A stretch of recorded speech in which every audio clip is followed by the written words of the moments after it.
up at his seat and assume my role, and I will.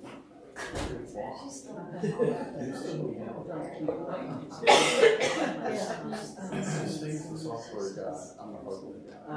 Software this season will line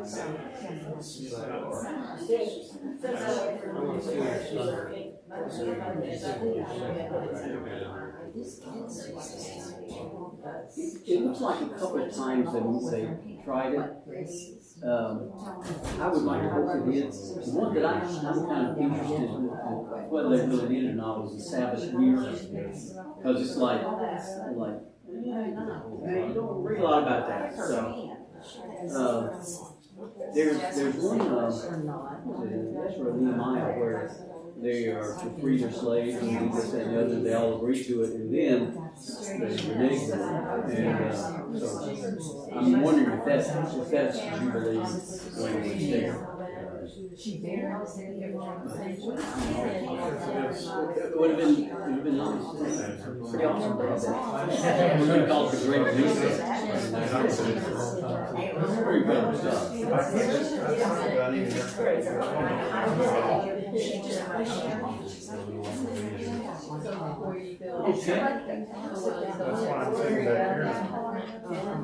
It's about time to begin. I think we're a couple minutes late, but that's okay. We had a good worship today, and so glad you're here. This is the last day of Leviticus, and you're going to stand up and applaud, right? This has been an interesting and difficult study, and glad to appreciate you hanging with me all this time, and we'll get through and hopefully have some interesting things to say before we begin. So before we begin, let's pray together. Lord, we're glad for the day. You just blessed us so much, and we're grateful to you. We ask your blessings on those friends, brothers, sisters who cannot be here because of difficulties. We ask your rich blessings on them and help us to minister to them as we can. Be with us as we study this great book, and help us to wrap it up and to give glory to your name because of it. In Jesus' name, amen. All right, just a real quick flick through that you've already been familiar with. The basic theme is how can God live with us without killing us? He's a holy God, and the answer, at least for the Israelites, was the tabernacle ministry, along with the priesthood, the sacrifices, rituals, all that went with that. This is our outline of Leviticus. I think this will stand the test. If you ever want to know what Leviticus is, like, well, offering sacrifice, priesthood, purification code, Day of Atonement, holiness code, vows. Boom, you got it. We talked about the holiness code, and in part of the holiness code, the latter part that we talked about last week, we had instructions to the priests in marriage, mourning. They were not to cut themselves or to let their hair go unkempt. And who may eat the offerings. Anyone who accidentally eats the offering, how that happened, I don't know, but they had to make a restitution for it. The price of the offering plus a fifth. Then we talked about the sacred calendar. And these are all the rituals, all the feasts and fasts that they were to be involved with. And of course, as we looked at it a little bit, we saw how some of these spill over into the New Testament. For instance, the Passover, the Feast of Unleavened Bread, the Day of Atonement, all of them wrapped up in Jesus and his ministry to us. Even the Festival of Trumpets, something we didn't talk about a whole lot, but when we blow the trumpets throughout the land, maybe a foreshadowing of when Christ comes again. Great trumpet sound. You can also see this in Deuteronomy 16. This I gave to you. I hope that you will take a second gander at this. In the center is our calendar. In the second circle is the Jewish calendar, and then the feasts that go around it. One of the things that I did not mention, or I may have mentioned it, but I want to impress upon you, is that God is a God of the entire year. God is a God of the cycle of seasons, of nations, of the rains, of the harvest. God is God of all. And so as you look at this, and even as we consider our own calendar and the things that we commemorate, it's kind of intriguing. God says the year and the people belong to me. 3 times a year, every male had to appear before Yahweh at the place he chose to choose for the festival of unleavened bread, the feast of festival weeks, festival of tabernacles, and that's why on Acts chapter 2, you have at the end of the festival of weeks, everybody gathered in Jerusalem for Pentecost. This was huge, and that's the reason there's this big gathering in Acts chapter 2.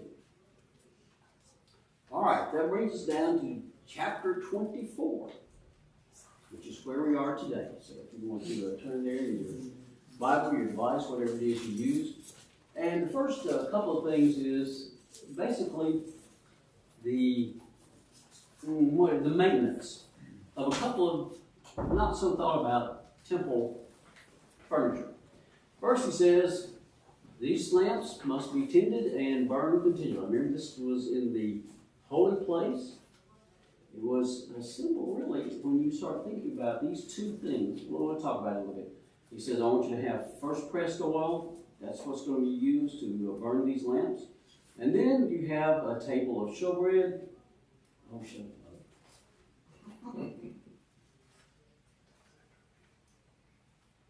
where you're to have 6 loaves, 2 stacks of 6 loaves each of bread with incense, representing 12. Oh, what could be that? Oh, representing the tribes of Israel.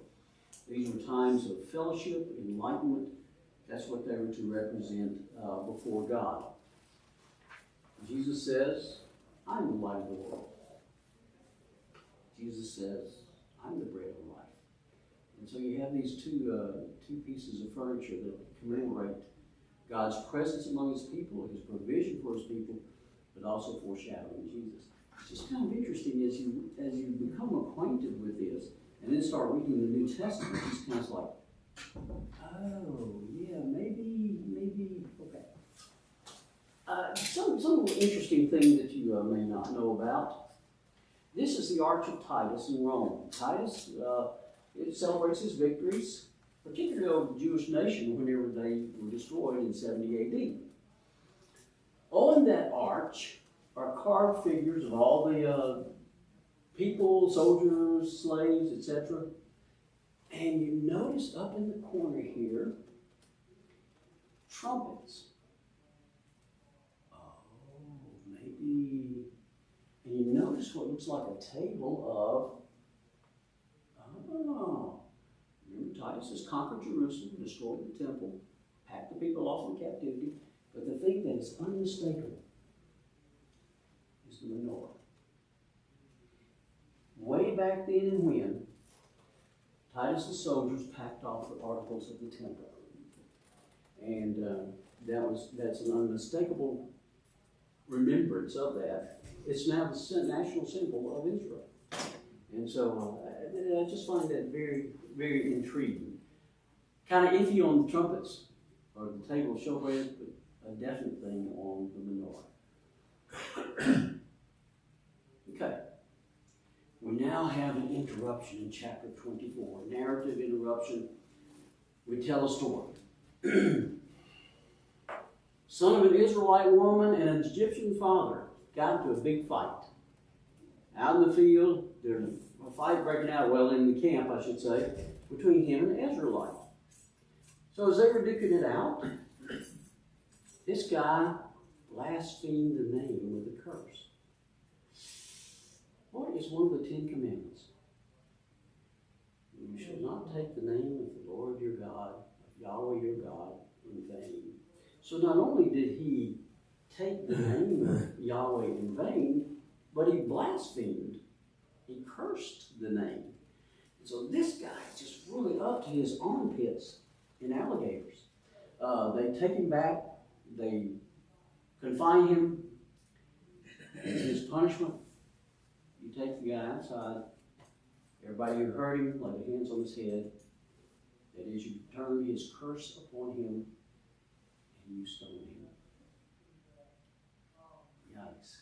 anyone who blasphemes the name of Yahweh is to be put to death. This is kind of intriguing that you have Nadab and Abihu at the end of this sacrificial ritual and orientation. And then you have the blasphemy of this half Israelite, half Egyptian at the end of regulations for the people. So you have the priesthood, you have Nadab and Abihu who violated it, you have the narration of the people and their responsibilities, and you have this execution of this Israelite guy. So there may be a little bit of rhythm there to the book of Leviticus. Any thoughts or questions or comments? Pretty tough stuff, huh? Stoning is not a happy thing. Okay. You should not take the name of the Lord your God in vain. And then it continues on. This is where you heard an eye for an eye and tooth for a tooth. You maybe wonder where that came from? It comes from the book of Leviticus. Anyone who takes the life of someone's animal has to make restitution. But whoever takes the life of a human is to be put to death. And so you have this level of accountability, responsibility. If you go out and kill somebody, if you go out and shoot somebody's dog, you're going to be held accountable for it, you know? See, sometimes people do that in Mississippi. I don't know about it. But anyway, you don't want to do that. You don't want to kill someone's animal because you will make restitution. If ever you kill someone, you pay for it with your life. Notice, anyone who injures their neighbor is to be injured in the same manner. Fracture for fracture, eye for eye, tooth for tooth. And you know, that sounds pretty bad. But there is some indication. Oh, here he is. Never mind. Anyway, you tend to think that that's pretty brutal. You know, you knock my front tooth out, so guess what's going to happen to you? You break my arm, guess what's going to happen to you? But here's the thing. If you break my arm, I can't kill you. Might like to, but I can't kill you. And so rather than looking at this as a really harsh, brutal thing, you may look at it as limiting the kind of vengeance and justice that could be taken. So, eye for an eye, tooth for tooth, fracture for fracture. And again, this on the heels of this blasphemy of the Egyptian Israelite guy. Okay, so we have that narrative interruption right there in the middle of all these laws and regulations. Now we move on to chapter 25. And we have a Sabbath year. This is cool. So every week we have a Sabbath day. Remember what we're supposed to do? What kind of work are we supposed to do on Sabbath day? On Saturday? Yeah. None. You're not supposed to. Now, if you're ox fell in the ditch or something like that, okay, you can pull him out, but you don't work, don't kill a fire, you don't go a certain distance. And so, but the land is important. And so when you enter the land I'm going to give you, he always says, the land itself has to have a Sabbath. Oh, so the land is going to lie fallow. 6 years? Go ahead. 7th year, the land is to have a year's Sabbath rest, the Sabbath to Yahweh. Whatever the land yields during the Sabbath year will be food for you. Whatever the land produces, maybe. But you're not going to. So anything the land gives you free will offering, you take. But the land is going to have its rest. By the way, you may ask about what does that mean for the animals? What does it mean for your oxen when you're plowing? They get a rest. What does it mean for your servants who help you in the field? They get a rest. The land enjoys its rest. You may ask, and I would be asking, well, yeah, but what are we going to eat in the 7th year? Right? This is an agrarian society. You're going to plant what you eat or trade it for somebody's sheep or goat or whatever. God says, I'm going to send such a blessing in the 6th year that it's going to yield enough for 3 years. Why 3 years? Because 1 year you don't plant, 1 year you have to plow the crops, get them ready, and then the 3rd year, you eat what comes up. The 8th year, let's see, while you plant during the 8th year, you will eat from the old crop and will continue to eat from it till the harvest of the 9th year comes in. And this is kind of one of those arcane, weird things to us. But what does this say about God's provision? Is God going to take care of us? Well, yeah. And I can't think of an interesting time in America, you know, where there's so much disruption and this and the other. It's like, well, is God going to, yeah, you obey my law, you take care, you hearken to me, I'm going to take care of you. So he says, I'll provide for you in that Sabbath year. It's also a gracious treatment of the poor and their redemption. And notice what God says. The Israelites belong to me as servants. Later on we'll look at it and it says the land belongs to me. They are my servants whom I brought out of Egypt. So anybody that's poor, that's a servant, they're my people. And this just kind of fits in with what Mark was talking about today in the book of Esther. You know, you have people who are minimized, neglected, enslaved in the book of Esther, and God still watches out for them.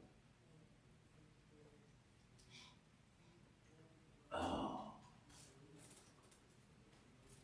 Did we not sing, so raise your voice, woo, it's the year of Jubilee? And you're thinking, what's a Jubilee? I'm glad you asked. You are to count off 7 Sabbath years. 7 times 7 years. So that the 7 Sabbath years amount to a period of 49 years. Okay, got it. And have the trumpet sound everywhere. On the 10th day of the 7th month, on the Day of Atonement. Oh, so you've already studied about the atonement in chapter 16. Sound the trumpet throughout the land, consecrate the 50th year, and proclaim liberty throughout the land to all its inhabitants. It should be a jubilee. This gets exciting. Guess what's on the Liberty Bell? Yes, indeed. Proclaim liberty throughout the land to all its inhabitants. I didn't know that until I started reading Leviticus. It's like, oh yeah, I do remember something that was written. Liberty throughout the land to all its inhabitants. Our forefathers, national forefathers, whether they were Christians or whatever they were, deists, they at least knew about Leviticus, huh? Okay, so what happens in the year of Jubilee? We've got 49 years now. Basically, you'd live to see maybe one Jubilee, right? Yeah. So, I call it the Great Reset. Here's what happens. Everybody gets to return to their own property. You own a field in Tullahoma. You sold it off. You moved to Nashville. You're making your way here. The 50th year, guess what you get to recoup? Your field in Tullahoma. It's yours. Wait, what if I sold it to... What if I sold it to Bill over here and, you know, Bill's going to get shortchanged on this deal, right? No, as you read through it, you'll understand that I based my sale to Bill based on the number of harvests. So if it's early in the Jubilee cycle, I get to charge more money for my field. If it's later in the Jubilee cycle, I get to charge less money for my field. Pretty cool, huh? All right. Also, it's a sabbatical for the land, so there's 2 Sabbath years there. Land must not be sold permanently, Yahweh says, because the land is mine. Oh my goodness. You reside in my land, as foreigners and strangers. The Israelites are my servants. You staying in my land. I'm Yahweh. This belongs to me. The cycle of the year is mine. The fate of nations is mine. Yahweh is holy. And he talks about the poor. And he said, you know, he goes down the list saying, if someone does this, will you help him here? And then here, da, da, da, da. But he says, if anyone is not redeemed in any of these ways, they're to be released in the year of Jubilee. For the Israelites belong to me. Jubilee, folks, was a big, big deal. And you're thinking, how on earth does that apply to the New Testament? I'm glad you asked. In Isaiah 61, it says, He has sent me to proclaim freedom for the captives and to proclaim the year of the Lord's favor. That's Jubilee language. And when Jesus goes to the synagogue in Luke chapter 4, he takes the scroll of Isaiah, and all eyes are upon him, and he says, He has sent me to proclaim freedom for the captives, to proclaim the year of the Lord's favor. And then he rolls the scroll up and says what? Today, this has been fulfilled in your life. It's a time of Jubilee in Jesus' ministry. So in Acts, you know, we usually kind of scoff a little bit at the disciples because they didn't understand about the nature of the kingdom. There's more here than just the nature of the kingdom. As in Acts they gather around him, Lord, are you at this time going to, our key word there is restore. Are you going to restore the kingdom to Israel? Jubilee language. Acts 3, heaven must receive him until the time comes for God to restore everything. As he promised long ago through his holy prophets. You see, Jesus' ministry and what it foreshadows is part of the great reset. And I would suggest here, the creation waits in eager expectation for the children of God to be revealed. The creation was subjected to frustration, but not by its own choice, but by the little one who subjected it in the hope that the creation itself will be liberated to its bondage, to decay, and brought into the freedom and glory of the children of God. I would suggest to you that when Jesus comes again, that will be the time of the great reset. There will be a new heavens and a new earth, wherein dwell righteousness. All things will be made as they should be. There will be no more curse. I would suggest to you that when the time comes, or when time ends, that'll be the great Jubilee. I could be wrong, but I'm thinking I'm right. Okay. Any thoughts about Jubilee? It sounds like a pretty good deal, you know. Going back to again, this is an agrarian society, agrarian culture. The land is very important. It belongs to Yahweh. The people are important. They belong to Yahweh. Any thoughts or questions about Jubilee? That doesn't coincide very closely with American property rights concepts. It's just a little bit cross-cut there. We wouldn't get along with that at all. No. And the nursing home couldn't take a farm, you know, one of our things, right? So Yeah. The things we like to complain about and do and whatnot. But on the other hand, it has a humongous leveling effect. It's really cool in this thing about, well, the rich get richer and the poor get poor. Well, you can't complain about that really, because in a few years, it's all going back to the same game again. Yeah. And we can start over. So. Yep. And you may not live to see it, but your children, they will go back to the family farm. Brett asked me an interesting question. It's one I kind of pondered too. It's like, well, did the Jews ever really do this? Because when you read through the Old Testament, it's kind of like it's a rare bird, you know. So I wonder about even the Sabbath year, because when you read through the Sabbath year, it's like there's just not a lot of saying, oh, it's a Sabbath year, you know, let's not do the work. But in particular, in the Jubilee, and I should have looked this up. It's Ezra or Nehemiah. They agreed to. It's the time of year they agreed to return all the slaves, free all the slaves, and so forth and so on. And then those who owned slaves reneged and took them back. And so I'm thinking there's Jubilee flavor right there. But how often they really did this, I don't know. I do know that in Daniel and in Jeremiah, that the land enjoys its Sabbaths while the children of Israel are in captivity. So God says, the land's going to get its Sabbaths. So one more concept. years ago, younger man, I remember hearing people claim, well, we're just selling everything to the Japanese. The Japanese are buying up all the land, right? I used to hear that. Yeah. And recently, that's more the Chinese. That's another. They're getting all our stuff. Yeah. Not liking this over here. We hear this now.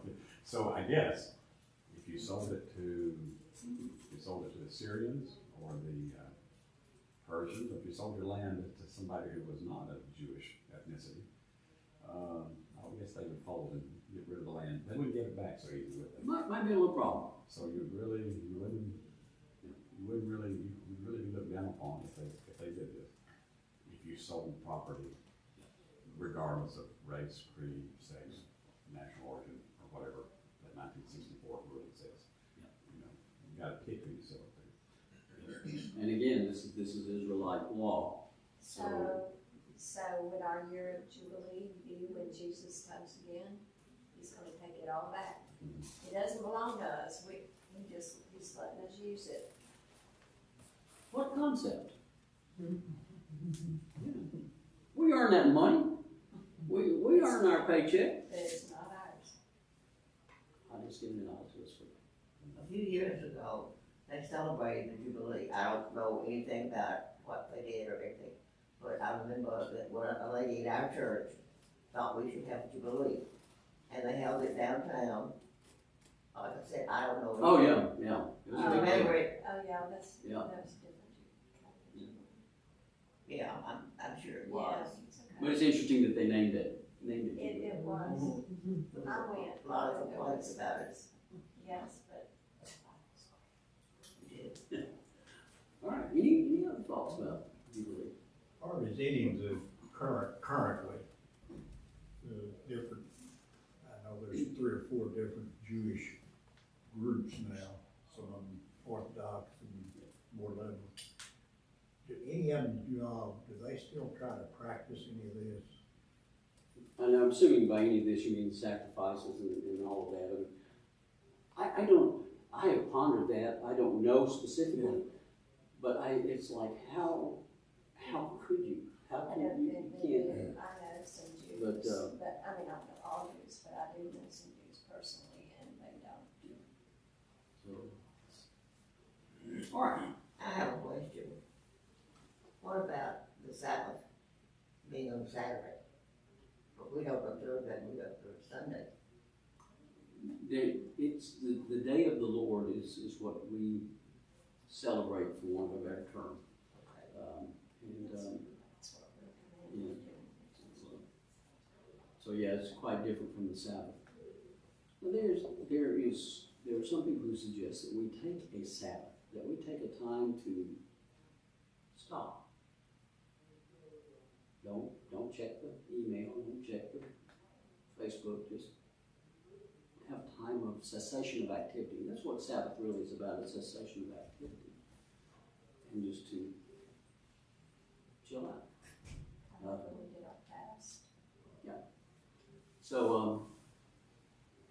I think that's a good concept. I'm not sure how that plays in 21st century America. We wouldn't stop. Stores would not close, I don't think. No. I remember when they did close on Sunday. And then when they started opening on Sunday, people just started terrible. Oh, there's money to be made. All right.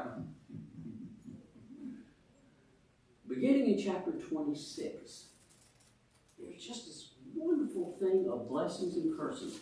Now remember, this is covenant language. This is a treaty language. If you read some of the ancient Hittite, Canaanite treaties, it's very much a pattern like this. I am big dog of this empire, and you are big dog of that empire, and we're going to establish a covenant. We're going to establish agreement. If you, big dog of other empire, do this, then I, big dog of this empire, will do this.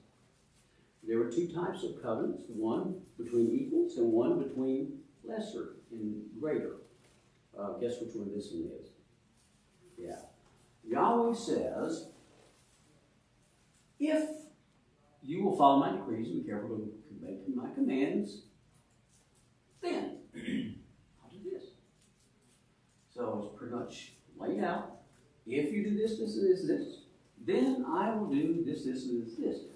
And it's very similar. You'll read this in Deuteronomy 28, the blessings and curses. But if you do not listen to me and carry out all these commands and reject my decrees and abhor my laws, then, so you get to, if you do it, get blessed. If you don't, you're going to have a problem. And so I love the way that God just kind of cascades this stuff. Blessings in 3 through 13, cursings in 14 through 39. He goes down several times saying, I'm going to punish you 7 times more, 7 times more, 7 times more. Till you get down to the very end and you understand that they have forfeited the land. They are going into covenant. It's just pretty intriguing. If the Exodus occurred around 1200, then in 586, roughly 700 years later, you have this very thing happening. It's like God, you suppose God knows the future? Yeah. And so he says, you're going to go out there, you're going to be exiled. As for those of you who are left, I will make their hearts so fearful in the lands of their enemies that the sound of a wind-blown leaf will put them to flight. Folks, this is horrible. You're going to live in a sense of terror and fear and dismay. Esther, anybody? You will perish among the nations. The land of your enemies will devour you. Those of you who are left will waste away in the lands of their enemies because of their sins. This covenant language just gets tough. And I would encourage you to go back and read chapter 26 just to see this cascade of, first off, with blessings, but this cascade of cursings. And then here, I don't know if you've thought about it, but God's covenant, you see, he remains faithful to it. If they will confess their sins, the sins of their ancestors, their unfaithfulness and hostility, then when their uncircumcised hearts, very interesting language, are humbled and they pay for the sin, I will remember my covenant with Jacob and my covenant with Isaac and my covenant with Abraham, and I will remember them.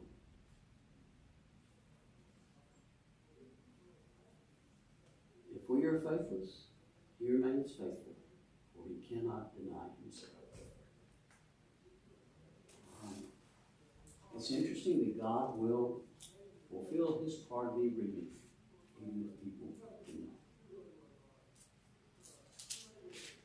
Kind of makes it interesting, too, as you consider the covenant of the New Testament. The Hebrews writer says that Jesus will become the surety of this covenant. Has anybody ever co-signed a loan? Good. I have, and it's not good. That surety language is a co-sign aspect. Jesus says, even though they don't fulfill it, I'm good for it. I co-sign for it. I'll remember my covenant. I will not reject them or abhor them so as to destroy them completely, breaking my covenant with them. I am Yahweh, their God. So you just have this strong thing of God saying, I'm going to stay true to it. I'm in. But for their sake, I will remember the covenant with their ancestors whom I brought out of Egypt and the sight of the nations to be their God. I am Yahweh. It's just powerful, powerful. As we get to the end of this holiness code, and we have this blessing and cursing language, he says, basically, choose life. That's the original one and only Moses. The very end of Leviticus chapter 26, the end of the holiness code, practically the end of the book. These are the decrees, the laws, and the regulations that Yahweh established at Mount Sinai between himself and the Israelites through Moses. Moses is the great law. And you think, it's done.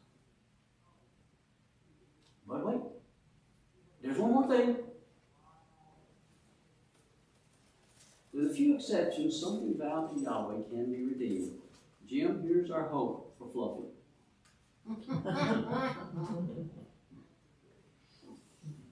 You can vow an animal, person, land, or house to Yahweh, and you get down and you say, Fluffy was the kid's favorite pet. I need to fix that.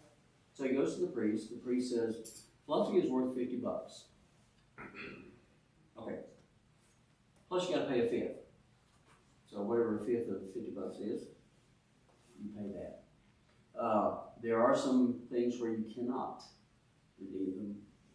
And also, this is interesting, a person who is redeemed or who is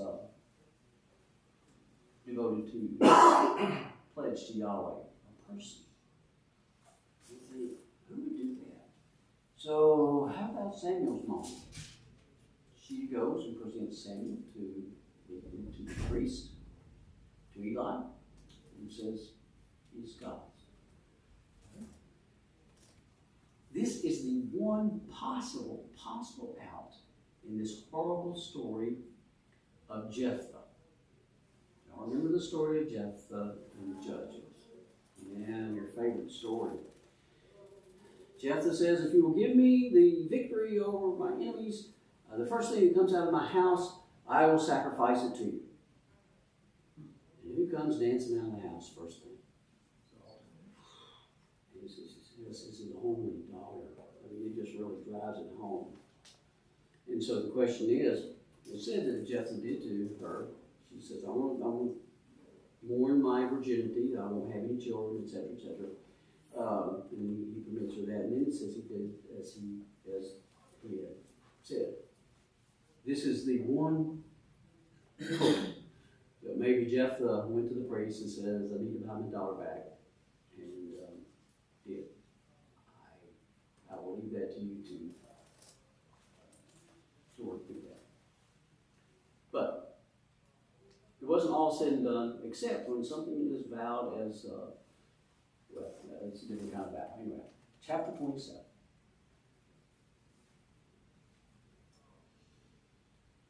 Congratulations. You finished Leviticus. Woohoo! You feel good? You endured. This was quite a journey. Good for me, I hope. Okay for you. So what have you experienced in Leviticus? Harvey, I was talking with a friend yesterday, and we were talking about all the different churches that have sprung up between here and just the other side of the mountains. Yes. And churches of every flavor that I can think of. Well, I say that, but mostly it seems like they're community type churches with bells and whistles and smoke and mirrors. And I just couldn't help but stop and think about Leviticus. Yeah. These are the decrees of God. You will worship me in this way. You will not enter the Holy of Holies or the tabernacle, for that matter, if you smash your finger, And today, all that's out the window. Let's go worship God however we want to. Let's be selfish about it and do what makes us happy, because it's all on the horizontal, not so much the vertical.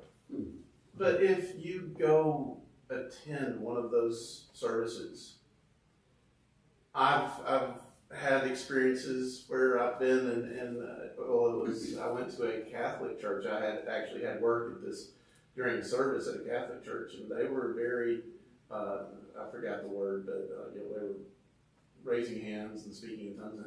There was an electricity in that room.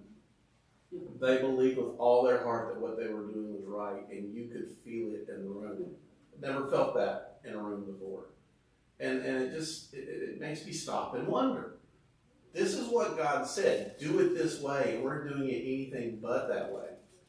So what happens with Christ and the death and the new law? Are we released from all of this that we studied in Leviticus, and we have more freedom? I mean, obviously we have grace. I don't have to worry about what I did yesterday if I ask and repent and do my best not to do it again. I have grace. I think what you're looking at in part is law versus grace. This was law. This is what you did. These are the stipulations that regulate your life. Grace is much more, Forgiving? scary. Yeah. Because it's like God is saying, you have freedom. Act like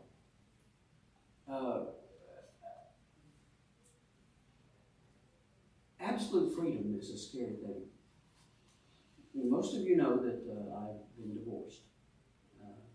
And there was a period of time when I was by myself. You have to make decisions. And you have to bear the ramifications of that. That's scary. You don't have someone there to bounce ideas off of. You don't have someone. Freedom is frightening. When I drive down the interstate, it's 55. No question there. I can choose to go 70 if I want to. But there's no question what the boundaries are. Grace is not really law. Grace is more freedom.